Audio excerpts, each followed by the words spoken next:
This is Autoline This Week, the show that gets you inside the global automotive industry. Underwriting for the production of Autoline This Week has been provided by RSM.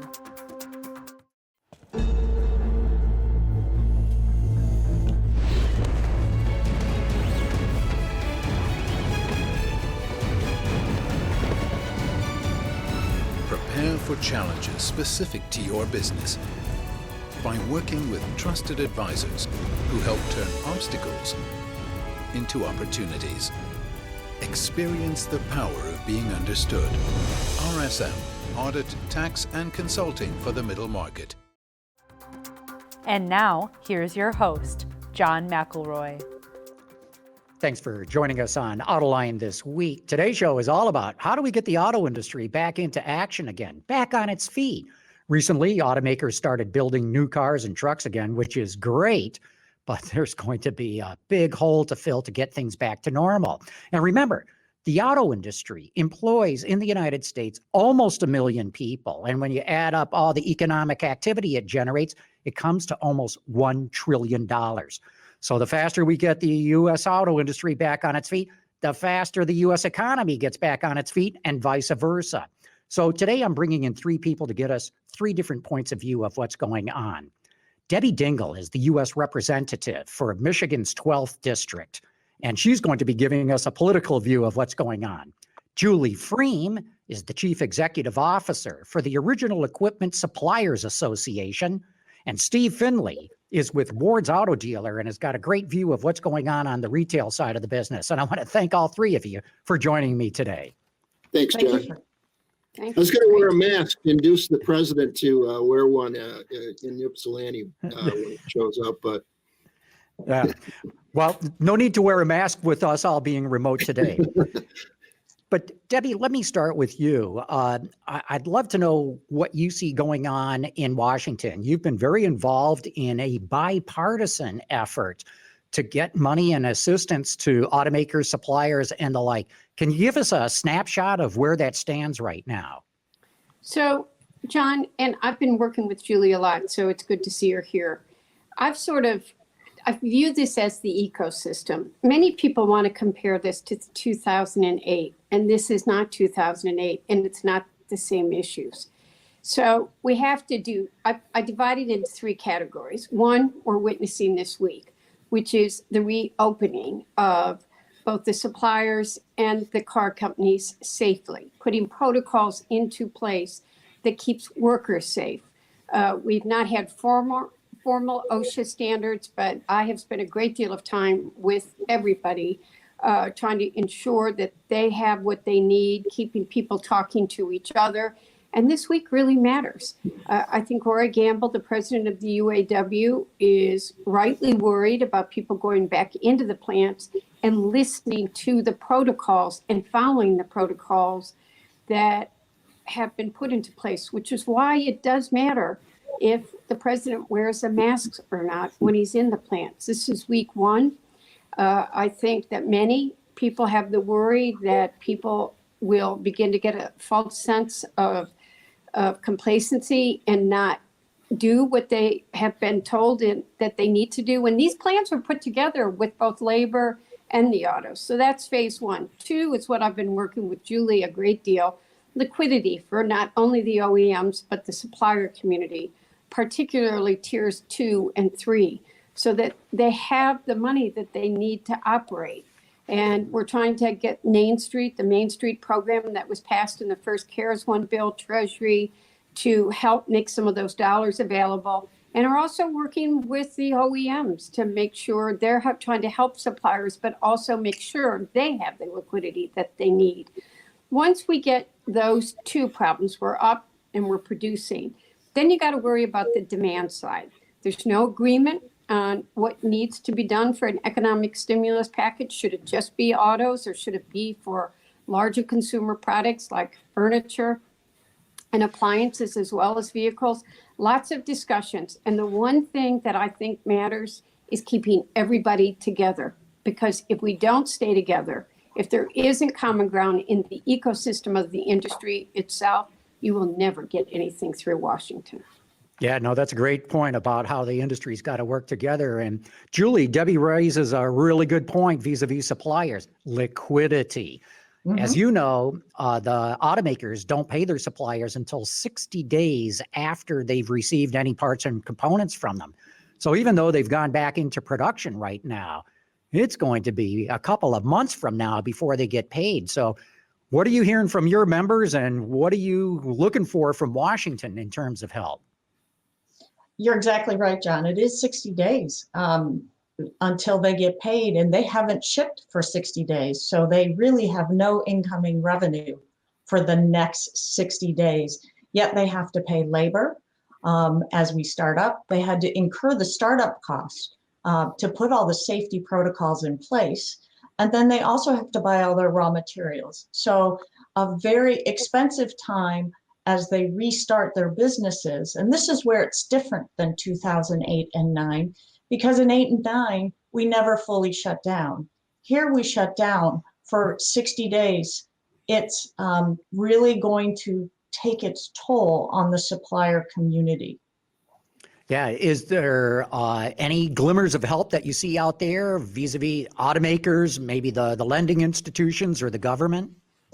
There's been a lot of activity, and certainly the automakers always support their distressed suppliers. So as those kinds of issues come into play, they will absolutely support them. However, what we're talking about here in terms of liquidity is focusing much more on the tier 2s and 3s and helping them basically get through the next 60 days plus some, of course, to bring their businesses back online. And that's where they have very little liquidity. And what we're talking about is using some of the monies that Representative Dingell talked about, using some of those monies to make sure the suppliers can make it through that time period. Yeah. Steve, what are you hearing from the retailers, the car dealers? I mean, this is where Debbie had brought that up earlier. You know, we got to have demand. What are you hearing from them? Well, they're anxious to start selling cars again in the quantities that they were before. They're always optimistic, dealers are. And I think that there are, the sales are delayed sales. They're not lost sales. I think a lot of surveys have indicated that. Car Gurus did a study, and they found that 80% of the people they surveyed said they do, you know, want to buy a car, they just don't want to buy it now. And only about 8% said they're indefinitely shelving plans to buy a car. So they're anxious to start selling again. And a lot of consumers are anxious to buy for need purposes and otherwise. But I would just really quickly point out on the production side that a lot of lay people or people that aren't necessarily familiar with the auto industry don't realize how hard it is to get a plant up and going again. It's not a question of flipping the lights back on and everything's fine. And I think you alluded to it on one of your daily shows, John, where Mercedes-Benz, what was it, last month, they were one of the first to open their plants, and they did it prematurely because they found out they didn't have the parts or enough parts to build their vehicles. So they had to close the plant down, and now they're reopening. So it's a very complex thing to do. Yeah, it sure is. Debbie, you know, there's been talk about maybe a cash for clunkers or something like that. It was, for some people, a controversial program a decade ago, but it really helped out dealers. Do you think there might be something like that in the cards? So I hate the word cash for clunkers, and any program we do isn't going to be a cash for clunkers because we don't have clunkers out there. I think that there is are a variety of proposals that people are talking about. Some people want vouchers, some people want some kind of incentive. Other people are talking, as I was mentioning earlier, some kind of tax incentive that would be broader than the auto industry. I also think that there's going to be a difference this time as well. We're going to have a used car market. And a lot of people who've taken mass transportation, they've already seen this in Europe and other countries that have been hit by COVID weeks before we were. People don't want to return to mass transportation.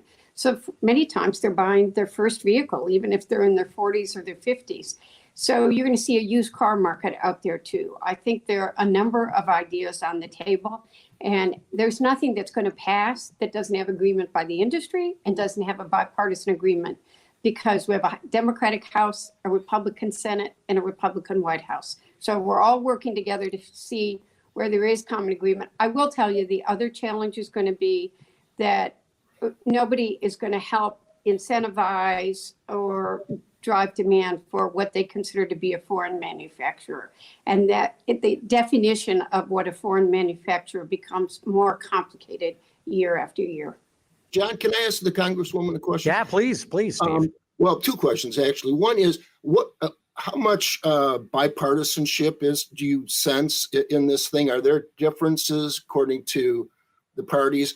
And number two, if there is a program like Cash for Clunkers, although as you say, that's not applicable anymore, do you think that it would be something that would be encouraging electric vehicles like the last time?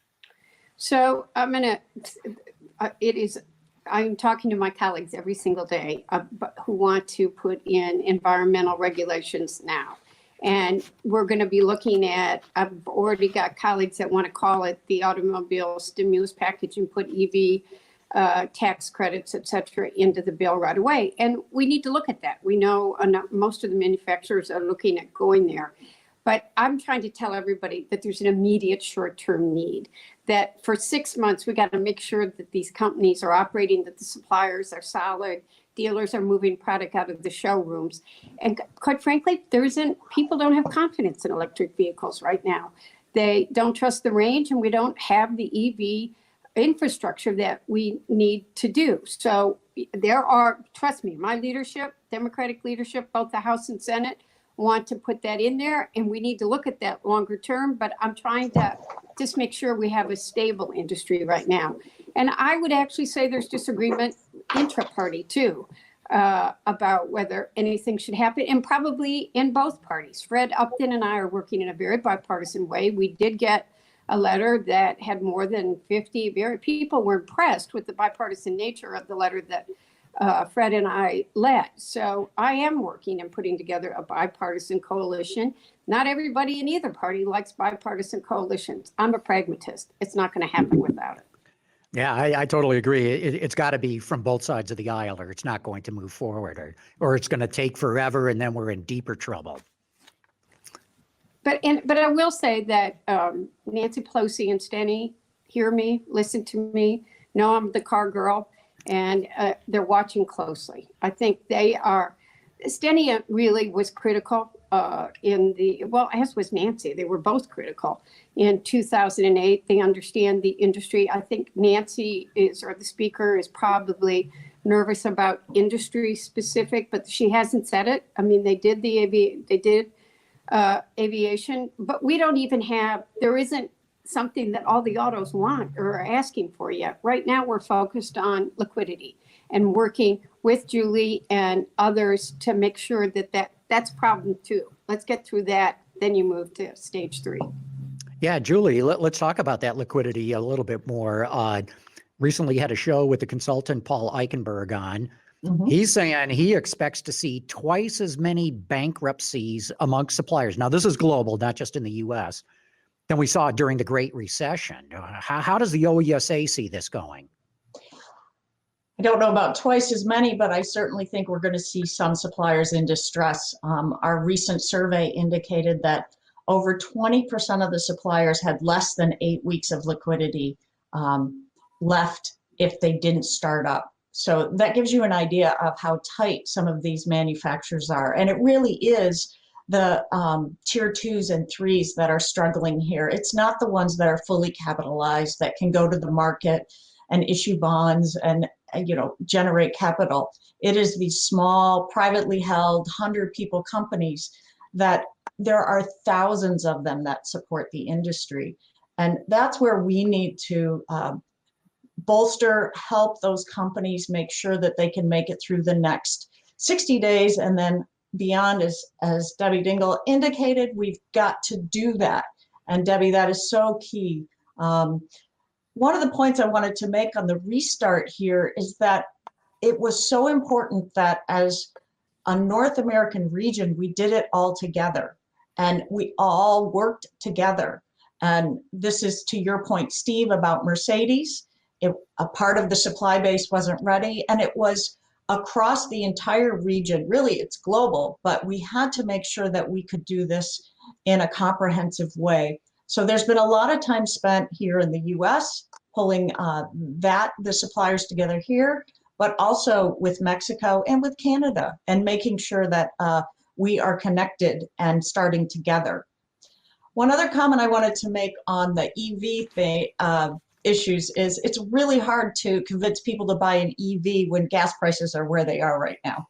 So we're going to struggle with that for a little bit with oil as low as it is right now.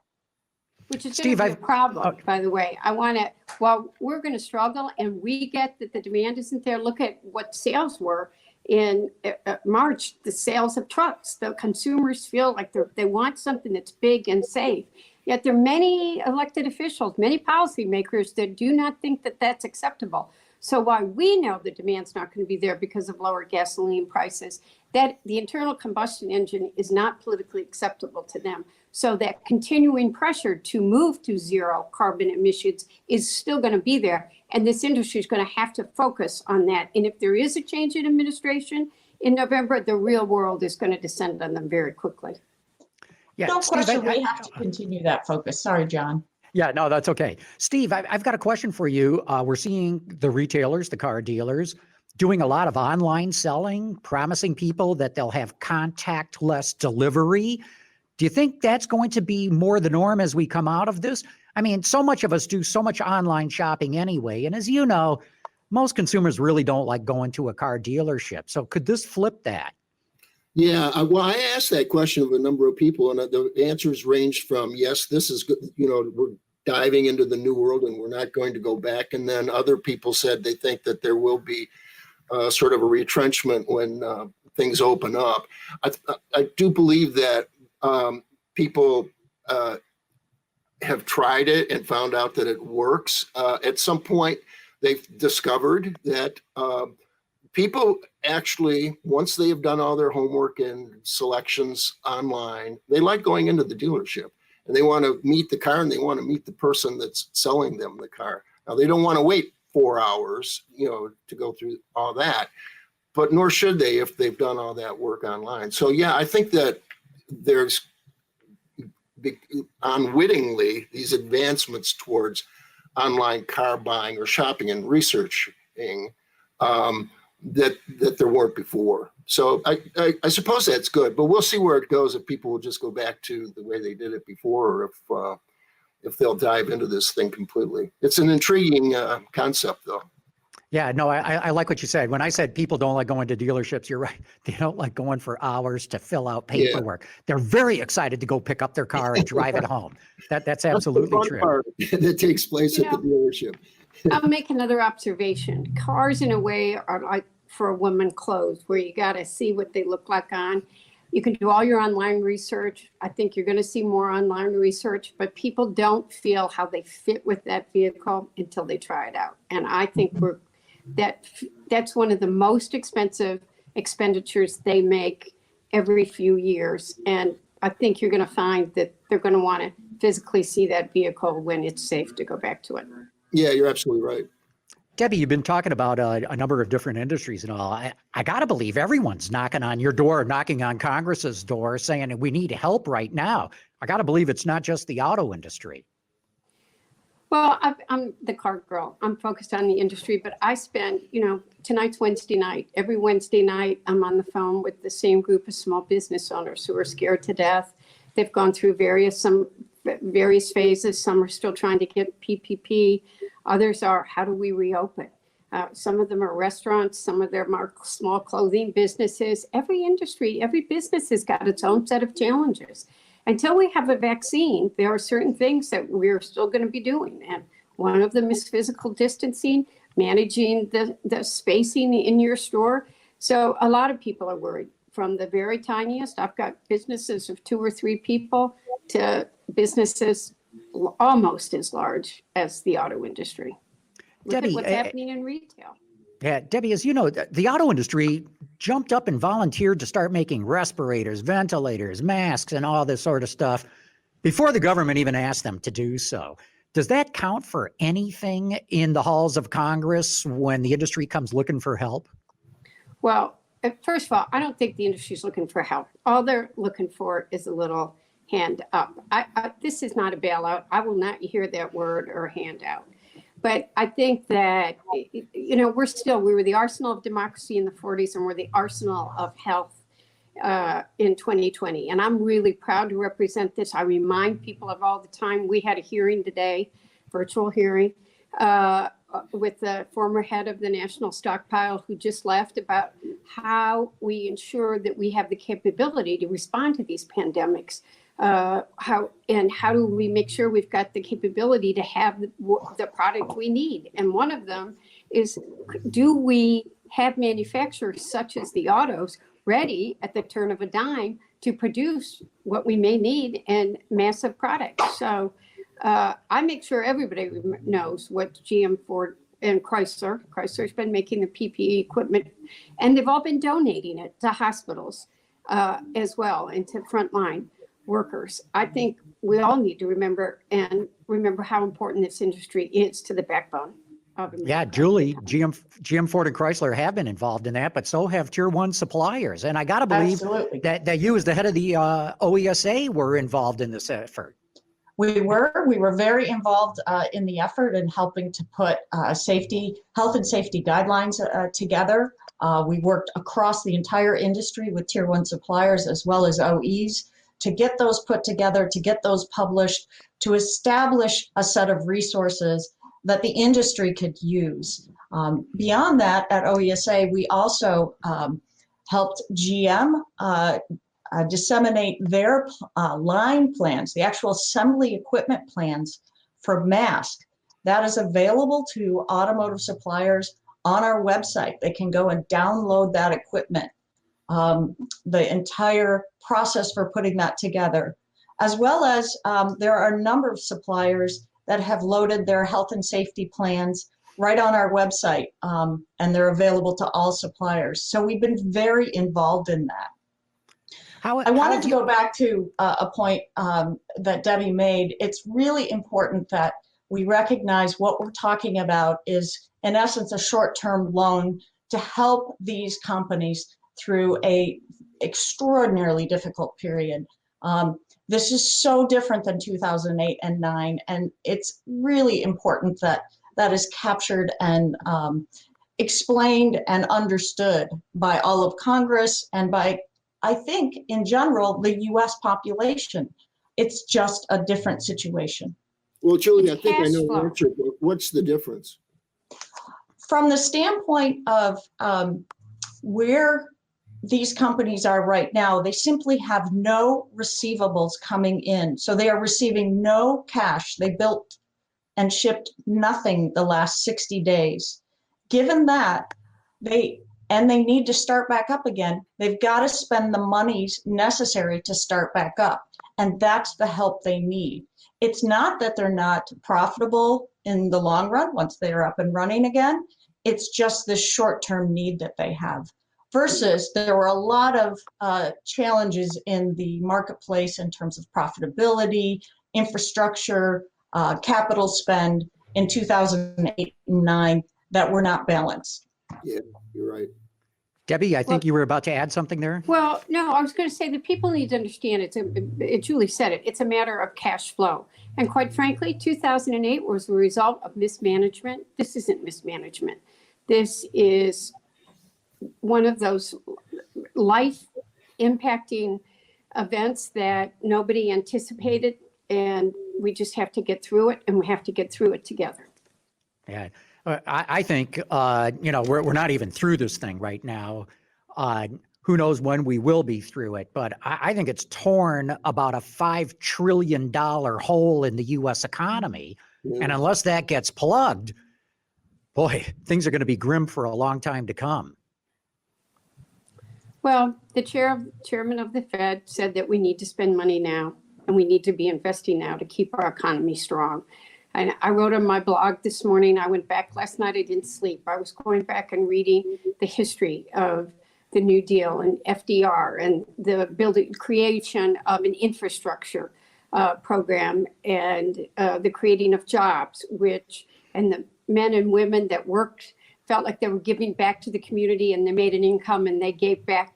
The revenue came into governments as well. With this dam breaking, and 2 dams now breaking in Michigan, it's a reminder that we have an aging, crumbling, broken infrastructure that needs to be fixed. And we can make investments in an infrastructure program that's been too political, too kick the can down the road, too partisan. And I hope we can do some things that'll strengthen the economy and fix some very broken things in America, and we'll come out at the end of this stronger, like we always do when we have crises.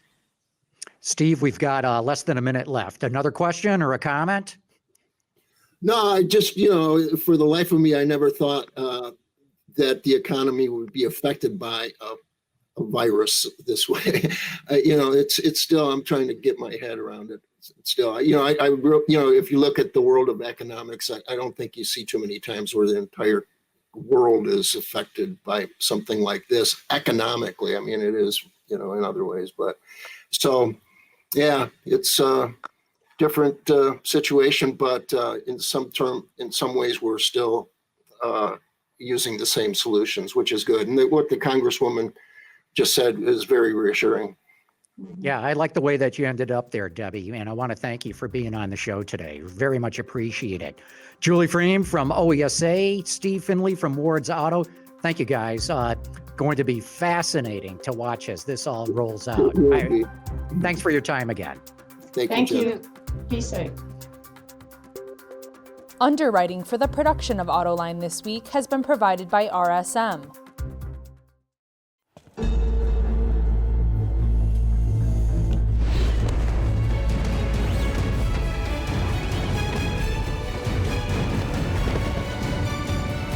Prepare for challenges specific to your business by working with trusted advisors who help turn obstacles into opportunities. Experience the power of being understood. RSM, Audit, Tax, and Consulting for the Middle Market.